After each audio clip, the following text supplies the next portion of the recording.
There are competing calls to keep, scrap, or otherwise de-emphasize the state's standardized STAAR test for public school students in this year of upheaval. KXAN's Wes Rappaport gets us caught up on the debate.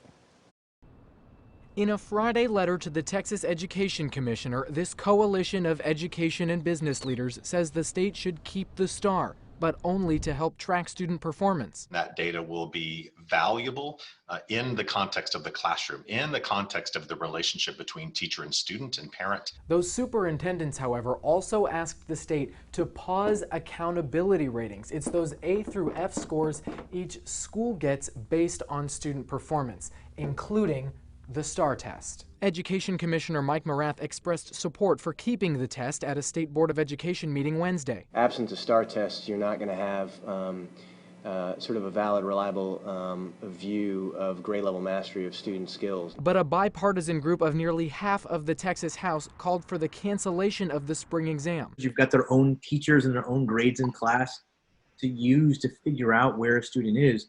Now is not the time to use this measure to give schools and campuses and classrooms letter grades. Both of the groups calling for change started in different places, but ultimately want a similar thing: different metrics for accountability this year as schools navigate the pandemic. Morath says it's not that simple. There's both state and federal requirements related to these issues that we also have to wrestle with. The question of accountability, what you do with the results, which I think is definitely a sort of a much more open question. Wes Rappaport, KXAN News.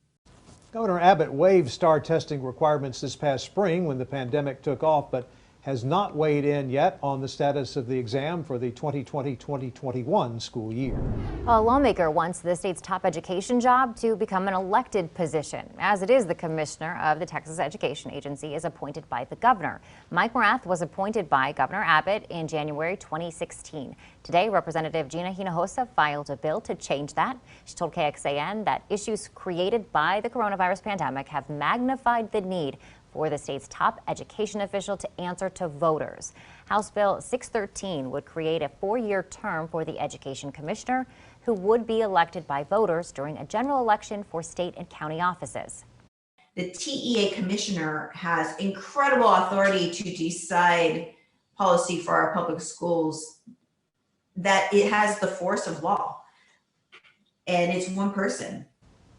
Texas lawmakers are also eyeing ways to rein in the power of the governor during declared disasters. KXAN politics reporter John Engel digs into that story. That's new for you at 6.